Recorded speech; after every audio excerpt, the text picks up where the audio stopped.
DMI, ये DMI यहाँ पे देख ही रहे हैं, ये DMI loco pilot OCIP driver machine interface, इसमें बहुत कुछ आता है। सबसे पहले देख लीजिए ट्रेन का लोकेशन, वो खंभा पे किलोमीटर देखने की जरूरत नहीं है, उसी DMI में नजर आएगा इसका लोकेशन कितने किलोमीटर पे चलिए।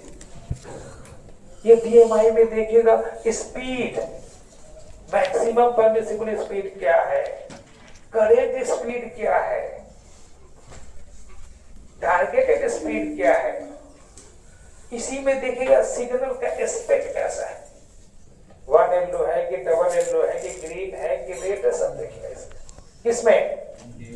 अच्छा, ये home signal 1 yellow with DRI वो भी दिखाई देगा, अरे जी हमारे गाड़ी को फर्स्ट ग्रुप में दे रहा है, सेकंड ग्रुप में दे रहा है, तो सिग्नल का एस्पेक्ट। अच्छा, RFID टैग्स का नंबर, RFID टैग्स का नंबर और इंडिकेशन वो भी पढ़ लेगा। बहुत कुछ फीचर्स है इसमें, लोको पायलट बहुत कुछ जान लेगा उससे बैठे बैठे। अब यहाँ पे एक चीज हम आपको बताना चाहेंगे, मूवमेंट ऑथोरिटी जो स्टेशन मास्टर के लिए जरूरी है, मूवमेंट ऑथोरिटी। अब यहाँ पे देखिए ये सिग्नल है,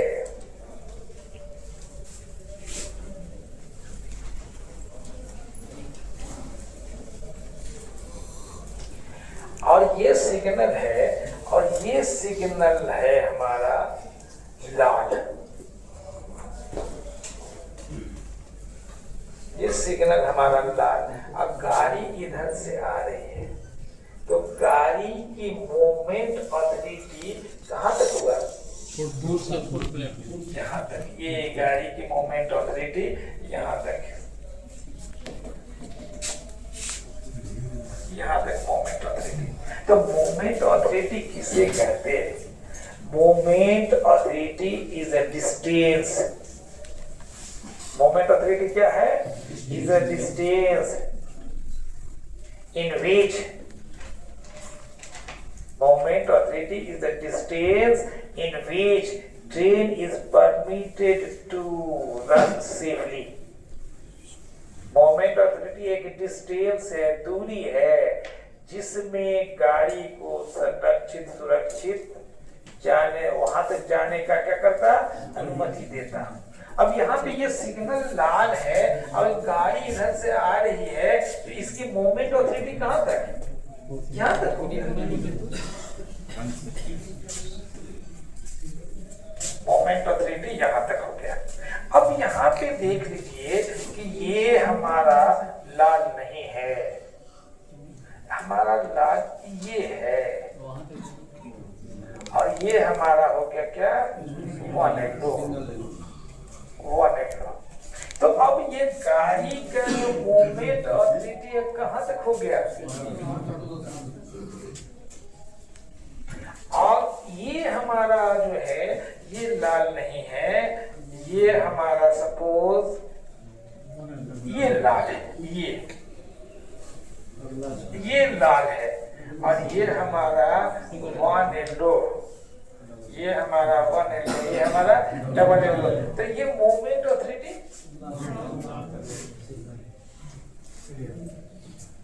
ये डिस्टेंस।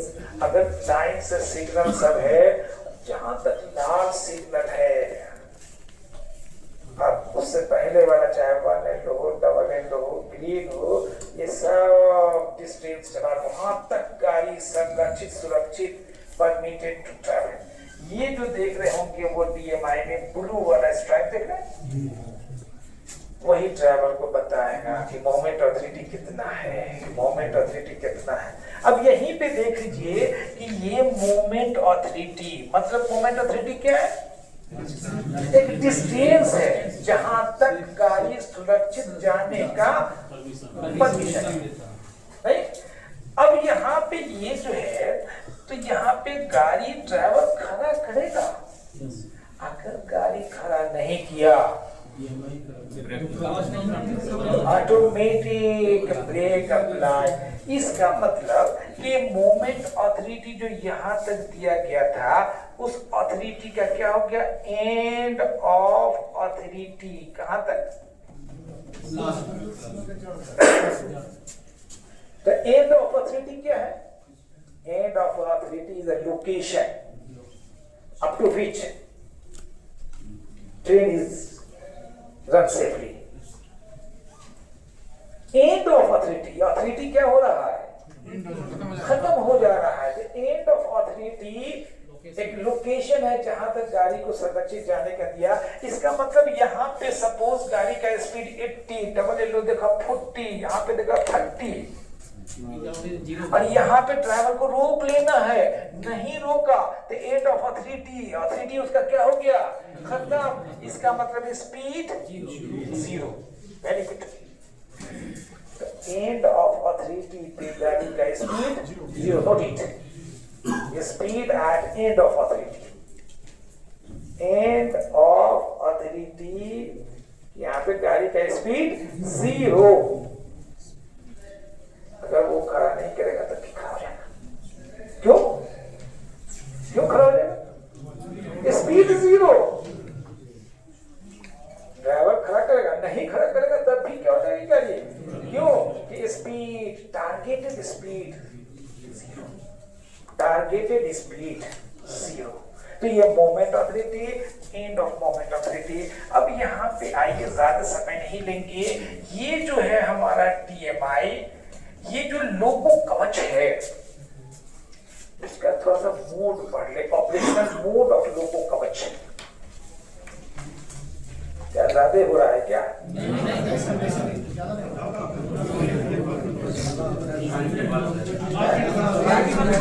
उसमें है तो मैसेज वगैरह कुछ लिखना हो, उसके अतिरिक्त सब चीज के बाद यहाँ पे ये जिस लोगो में कवच फिटेड होगा उसका ऑपरेशनल मोड है। और ये टोटल जो है ऑपरेशनल मोड कितना? 12। याद रखिए 12। DMT में ऑपरेशनल मोड है, DMI लोगो कवच में ये जो है DMI, इसमें 12 मोड। किस मोड में गाड़ी चल रही है यहीं से पता चलेगा। यहीं पे देखें, ये जो है पहला हमारा है स्टैंड बाय मोड, इसको कहते हैं SP mode, stand by mode. ये स्टैंड बाय मोड, ये गाड़ी क्या है? खड़ी है, स्टेट स्टिल है। ये स्टैंड बाय मोड। और स्टैंड बाय मोड में भी गाड़ी अगर है तो गाड़ी जहां रोल किया, हो सकता है गिर कुछ क्या हो जाएगा उसमें तुरंत ब्रेक लग जाएगा। इतना याद है कि परीक्षा में कभी कभी पूछ देता। इस SP मोड को डिफॉल्ट मोड भी कहते हैं। पूछ देगा परीक्षा में डिफॉल्ट मोड किसे कहते हैं? डिफॉल्ट SP मोड को क्या कहते हैं? Default mode. अच्छा, गाड़ी स्टार्ट करना है तो staff mode, responsible mode, SR mode. गाड़ी ड्राइवर तभी स्टार्ट कर सकता जब इंजन को किस मोड में लाएगा? SR मोड में। कह सकते हैं to start the engine, to start the train. गाड़ी स्टार्ट करने के लिए ड्राइवर क्या लगेगा? SR मोड में। अच्छा, ये गाड़ी स्टार्ट किया और उसके बाद ये ऑन साइट मोड में जाएगी गाड़ी। ऑन साइट, जिसको कहते हैं OS मोड। थोड़ा सा देखना है, ज्यादा जानकारी इसकी उतना जरूरत नहीं है स्टेशन मास्टर, फिर भी थोड़ा सा जानकारी रखना है। OS mode, on site mode. गाड़ी स्टार्ट किया, अब कम से कम 2 RFID टैग्स जैसे ही पास करेगा, ये इंजन लोगो कवच जो है automatically goes to OS mode. कम से कम कितना? 2 RFID टैग्स पास करने के बाद वैसे ओएस मोड में कई सिनेरियो है जिससे ओएस मोड में जाता है, थोड़ा सा हम आगे देख लेंगे सिग्नल लाल पार करने के लिए। नहीं तो इतना याद रखना है, कम से कम 2 RFID टैग्स जैसे ही पास करेगा ये SR मोड ओएस में चेंज हो जाएगा, किसमें चला जाएगा, ओएस ऑटोमेटिकली चला जाएगा। ये ओएस मोड में गाड़ी जा रही है और कम से कम एक स्टॉप सिग्नल ऑफ कंडीशन में जैसे ही पास करेगा ये चला जाएगा full supervision mode, supervision mode, FS mode, full supervision. अब किसका सुपरविजन में चला गया गाड़ी, कवच के फुल सुपरविजन। ये तो ऑफ सिग्नल को पास करने का कम से कम at least stop signal pass at of condition. OS mode में जा रहा है, कम से कम एक सिग्नल ऑफ कंडीशन में पास करेगा, कहाँ चला जाएगा, FS मोड में। अब ये गाड़ी FS मोड में जा रही है और यहाँ पे लिमिटेड सुपरविजन मोड, ये कहते हैं LS मोड। ये फुल सुपरविजन मोड में गाड़ी जा रही है और हमने जैसे कहा शुरू में रेडियो कम्युनिकेशन क्या हो गया, गायब हो गया। तो ये लोको कवच अपने आप कहाँ चलाएगा, लिमिटेड सुपरविजन मोड में। तो इसमें रेडियो कम्युनिकेशन फेल हुआ। हाँ, वो 30 सेकेंड 10 सेकेंड है ना, एब्सोल्यूट में 30 सेकेंड 10 सेकेंड ऑटोमेटिक। ये फुल सुपरविजन मोड में गाड़ी जा रही है, वो जैसे कम्युनिकेशन गैप नहीं मिला या RFID टैग्स कम से कम 3 टैग्स मिसिंग है, हो सकता है मिसक्रिएंट उसको ले गया तो डायरेक्शनल जो है वो क्या हो गया, वो कंफ्यूज कर जाएगा। ये तुरंत FS मोड से कहाँ चला जाएगा, LS mode, limited supervision mode में। तो रेडियो कम्युनिकेशन में टाइम्ड आउट अगर हो गया, गैप हो गया, कम्युनिकेशन गैप, तो गाड़ी कहाँ चला जाएगा, उसका इंजन लिमिटेड सुपरविजन मोड में। अब यहाँ पे नॉन लीडिंग मोड है, नॉन लीडिंग मतलब NL mode, non leading mode. अब ये हाँ very good, non leading mode क्या है कि एक गाड़ी में एक से अधिक इंजन है और साथ में कवच है, तो कवच किसी एक ही में रखेंगे। जो ट्रेन इंजन होगा, जो लीडिंग इंजन होगा, उसको छोड़कर बाकी जितना इंजन होगा उस सबको क्या कर देंगे, नॉन लीडिंग मोड में कर दिया जाएगा, सबको नॉन लीडिंग मोड में। ये NL मोड हो गया। नहीं, ये NL मोड को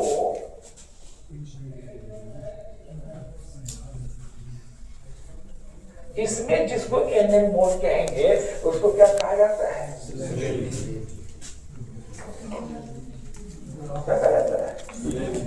स्लेव इंजन। पूछ देगा स्लेव इंजन इस मोड में होगा, NL mode, non leading mode.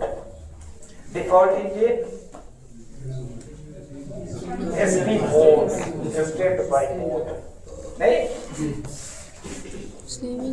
अब यहाँ पे आइए, अब हमें शंटिंग करना है, शंटिंग करना है, SH मोड। शंटिंग करना है तो कहाँ डालेगा वो, SH मोड में। तो SH मोड का मैक्सिमम स्पीड 15 km। अच्छा, ये शंटिंग जो हम करेंगे कहाँ,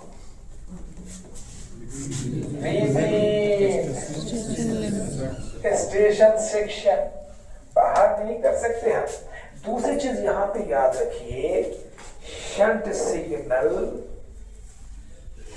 कवच कॉपी नहीं करता, शंट सिग्नल का इसमें कुछ फीडिंग नहीं है। वो लाल है मतलब कि ऑन पोजीशन है, ऑफ है, उससे इसको कोई मतलब नहीं है। कह सकते हैं कि shunt signal not monitored by कवच। कवच के द्वारा मॉनिटर नहीं हो रहा है। ब्लॉक 6 में क्या करें? चल रहा है। थोड़ा सा पेशेंस रखिए। इतना याद रखिए कि अगर उस इंजन में कवच फिटेड है और हम शंटिंग करने जा रहे हैं और हमने सिलेक्ट कर लिया एसएच मोड, तो ये शंटिंग कहाँ कर सकते हैं? हाँ, अब यहाँ पे आइए,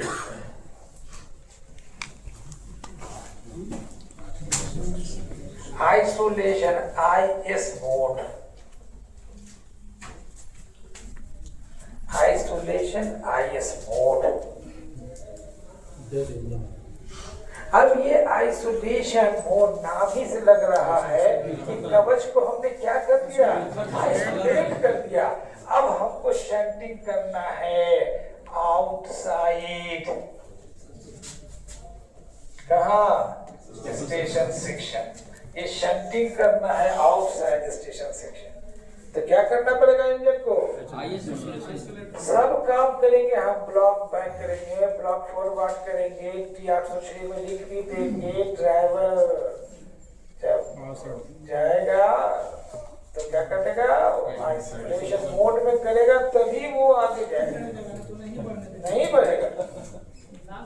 हाँ, और ये इसका यूज और कहा, तो जब कभी भी गाड़ी रॉन्ग लाइन से हम चलाएंगे, wrong line, to run by wrong line, आइए तभी ठीक है ना आपके? बैठिए। बाय रॉन्ग लाइन, जैसे single line working on double line हम करेंगे और अब की गाड़ी को डाउन लाइन से चलाएंगे तो रॉन्ग लाइन कहलाएगा ना। इंजन को क्या करना पड़ेगा? आइसोलेशन। जब भी रॉन्ग लाइन में गाड़ी जाएगी तो उसके लिए प्रॉब्लम हो जाएगा ना। वो तो आगे का RFID टैक्स पकड़ रहा है और वो मिल ही नहीं रहा, मिसिंग हो रहा है। तो इसीलिए, और दूसरी चीज कि ट्यूरिंग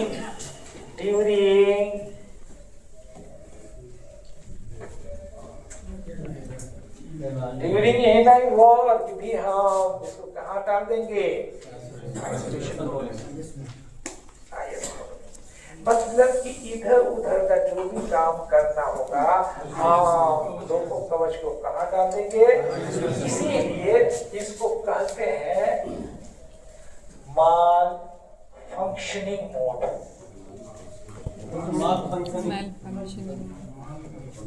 माल फंक्शनिंग मोड। आइसोलेशन मोड को क्या कहते हैं? माल फंक्शनिंग मोड कहते हैं।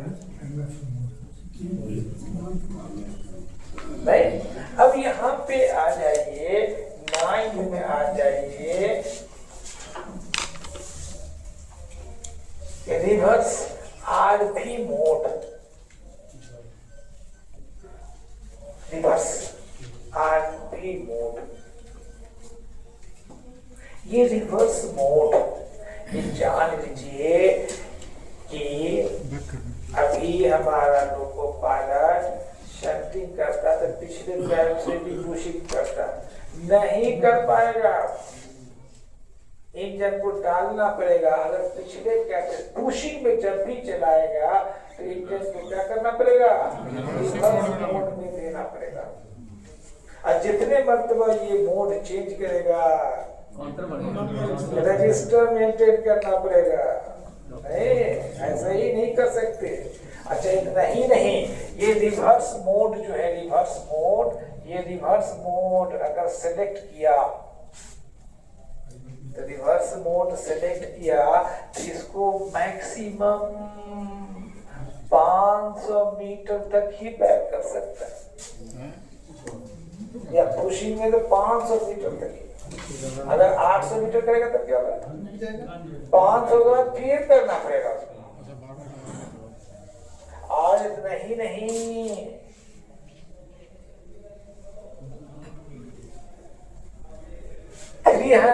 सेकेंड्स तक ही रहेगा ये। एक मतलब आगे मोड कर देने के बाद इसकी वैलिडिटी 300 सेकेंड, मतलब 5 मिनट। अब एक ड्राइवर है, आरबी मोड में कर दिया, उसका बंधु आ गया, बंधु से बात करने लगा, 5 मिनट खत्म हो गया ना। मैं दोबारा तो अप्लाई कर देगा तो इसका टाइमिंग है 300 सेकेंड, एक मरतबा रिमोट 300 सेकेंड नहीं। और इसमें स्पीड दिया है, याद रखिएगा, मैक्सिमम स्पीड 25 kmph। तो ये जो है रिवर्स मोड में 25, पता नहीं रिवर्स मोड में कितना स्पीड, 25 kmph। रिवर्स मोड में कितना, 25 kmph। Timing 300 second.